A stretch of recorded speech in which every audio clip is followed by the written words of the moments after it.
ജയിച്ച കളി രാജസ്ഥാൻ കളഞ്ഞിരിക്കുകയാണ്. 90% രാജസ്ഥാൻ ജയിച്ചുവെന്ന് എല്ലാവരും കരുതി. എന്നാൽ അവസാന രാജസ്ഥാൻ കളി വിട്ടുകൊടുത്തു. RCB 11 റൺസിനാണ് കളി ജയിച്ചത്.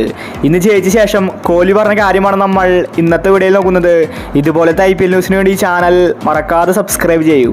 RCB ആകെ കൂടി 205 റൺസാണ് എടുത്തിട്ടുണ്ടായിരുന്നത്. സെക്കൻഡ് ബാറ്റിംഗിൽ 20 ഓവറിൽ 194 റൺസ് മാത്രമേ രാജസ്ഥാനെ എടുക്കാൻ സാധിച്ചുള്ളൂ. മികച്ച രീതിയിൽ രാജസ്ഥാൻ കളിച്ചതായിരുന്നു. പിന്നീട് പരാജയം അടിയറ വെച്ചു. ഇന്ന് കളി ജയിച്ച് കോഹ്ലി പറഞ്ഞത് ഇങ്ങനെയായിരുന്നു: എനിക്ക് ഒരുപാട് സന്തോഷമുണ്ട്. ഞങ്ങൾക്ക് ഒരു കപ്പ് ഇതുവരെ കിട്ടിയിട്ടില്ല. ഇപ്രാവശ്യമെങ്കിലും ഞങ്ങൾക്ക് അത് നേടണം. അതിനു വേണ്ടിയാണ് ഞാൻ പരിശ്രമിക്കുന്നത്. എൻ്റെ കഴിവിൻ്റെ പരമാവധി ഞാനിന്ന് പുറത്തെടുത്തിട്ടുണ്ട്. എങ്ങനെയെങ്കിലും ടീമിനെ ജയിപ്പിക്കണം. എനിക്കിപ്പോൾ മികച്ച രീതിയിൽ കളിക്കാൻ സാധിക്കുന്നുണ്ട്. സഞ്ജുവിൻ്റെ രാജസ്ഥാനെതിരെ കളിക്കുമ്പോൾ ഞങ്ങൾക്ക് പേടിയുണ്ടായിരുന്നു.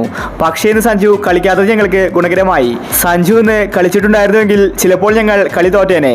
അവസാന നിമിഷം വരെ കളി അവരുടെ കയ്യിലായിരുന്നു. പിന്നീടാണ് ഞങ്ങൾ അത് തിരിച്ചു പിടിച്ചത്. ശരിക്കും ഇന്നത്തെ മത്സരത്തിൽ ക്രെഡിറ്റ് കൊടുക്കേണ്ടത് ബൗളേഴ്സിനാണ്. മികച്ച രീതിയിൽ അവർ പന്തെറിഞ്ഞിട്ടുണ്ട്. അതുപോലെ ബാറ്റിങ്ങിൽ പടിക്കൽ എനിക്ക് നല്ല സപ്പോർട്ട് തന്നിട്ടുണ്ടായിരുന്നു. അതുകൊണ്ട് മാത്രമാണ് നല്ല സ്കോർ ഞങ്ങൾക്ക് നേടാൻ സാധിച്ചത്. കളി ജയിച്ചതിൽ സന്തോഷമുണ്ടെന്നും വരാൻ പോകുന്ന മാച്ചിൽ ഇതേ കളി ആവർത്തിക്കുമെന്ന് വിരാട് കോഹ്ലി വ്യക്തമാക്കി. കോഹ്ലിയുടെ ഒരു വൺമാൻ ഷോയാണ് നമ്മൾ ഇന്ന് കളിക്കളത്തിൽ കണ്ടത്. കോഹ്ലിയും പടിക്കലും കൂടി RCBക്ക് വിജയം സമ്മാനിച്ചു. പക്ഷേ സെക്കൻഡ് ബാറ്റിങ്ങിൽ രാജസ്ഥാനെ ഈസിയായിട്ട് ജയിക്കാമായിരുന്നു. അവസാനം വിക്കറ്റുകൾ വലിച്ചെറിഞ്ഞു. രാജസ്ഥാനെ മികച്ച ഒരു ഫിനിഷർ ഇല്ല. അതാണ് നമുക്കിപ്പോൾ മനസ്സിലാവുന്നത്. അവസാനത്തെ 3 മാച്ചിലും രാജസ്ഥാൻ കളി വിട്ടുകൊടുത്തതാണ്. ഒരു ഫിനിഷർ ഇല്ലാത്തതുകൊണ്ട് മാത്രമാണ് രാജസ്ഥാൻ അവസാനത്തെ മാച്ചിലെല്ലാം തോറ്റിരിക്കുന്നത്. എത്ര മനോഹരമായിട്ട് കളിച്ചാലും രാജസ്ഥാൻ അവസാനം കൊണ്ടുപോയി കളയും. ജയ്സ്വാൾ ഇന്ന് മികച്ച രീതിയിൽ ബാറ്റ് ചെയ്തതാണ്. ആ ഒരു ബാറ്റിങ്ങും വെറുതെയായി. ഇനി രാജസ്ഥാനെ ഒരു പ്ലേ ഓഫ് പ്രതീക്ഷയില്ല. അത്രയ്ക്ക് മോശം കളിയാണ് കാഴ്ചവെക്കുന്നത്.